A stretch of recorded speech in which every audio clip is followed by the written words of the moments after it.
Court में अभीरा लाई मायरा की बेगुनाही का सबूत। मायरा पर फिर से मुसीबत आ गई और अब अभीरा लेने वाली है एक बहुत बड़ा फैसला। सीरियल ये रिश्ता क्या कहलाता है में इस समय हाई वोल्टेज ड्रामा चल रहा है, जहां एक तरफ अभीरा होश में आते ही अरमान को मेहर के सारे पुराने कारनामों के बारे में बता देती है और यह भी बताती है कि आखिर वह मुक्ति को क्यों मारना चाहती है। वहीं दूसरी तरफ मायरा सभी से सवाल करती है कि आखिर सब लोग कहाँ गए, उसके पापा कहाँ हैं और शादी क्यों कैंसिल हो रही है। इसी बीच माधव एक ऐसा कदम उठाता है जिससे मायरा के सामने उसकी मीठी यादों के साथ-साथ कड़वी यादें भी ताज़ा हो जाती हैं। दरअसल माधव जानबूझकर यह सब करता है ताकि मायरा अपनी भावनाओं में बहकर इस शादी को रोक दे। इसके बाद मायरा भागते हुए दादीसा के कमरे में पहुंच जाती है। वहां उसे अभीरा का मोबाइल मिलता है जिसमें उसका और मुक्ति का वॉलपेपर लगा होता है। यह देखकर वह हैरान रह जाती है और खुद से सवाल करती है कि इतने साल बाद भी उसके फोन में उसका वॉलपेपर क्यों है। वह सोचने लगती है कि क्या उसकी माँ आज भी उससे प्यार करती है। फिर वह मोबाइल का पासवर्ड ट्राई करती है और अपना बर्थडे डालती है।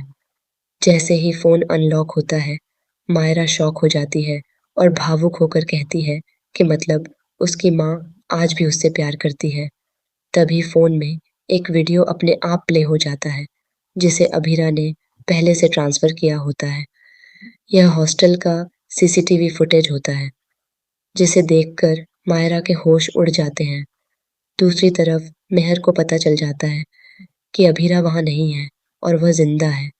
वह तुरंत अभीरा को वीडियो कॉल करती है और धमकी देती है कि वह उसकी लोकेशन ट्रैक करके उसे खत्म कर देगी। साथ ही वह यह भी कहती है कि पहले उसकी शादी अरमान से होगी और वह देखना चाहती है कि मायरा उसे माँ कहकर पुकारे।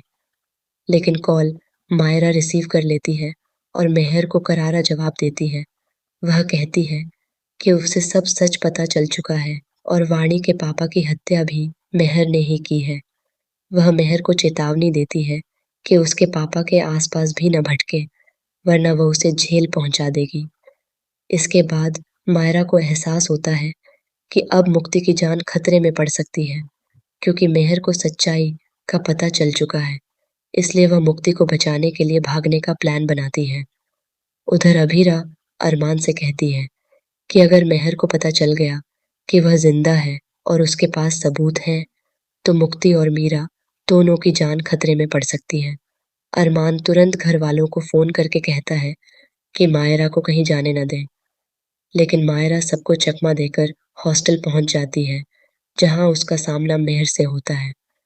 मेहर उसे मारने की कोशिश करती है, लेकिन इसी दौरान उसका पैर फिसल जाता है और वह सीढ़ियों से गिरकर गंभीर रूप से घायल हो जाती है, जिससे उसकी मौत हो जाती है। इस हादसे का इल्जाम मायरा पर लग जाता है और पुलिस उसे बाल सुधार गृह ले जाती है। यह खबर सुनकर अभीरा, अरमान और मुक्ति के होश उड़ जाते हैं। पूरे परिवार को बड़ा झटका लगता है। तब अपनी बेटी को बचाने के लिए अभीरा एक बड़ा कदम उठाती है और वकील का कोट पहनती है।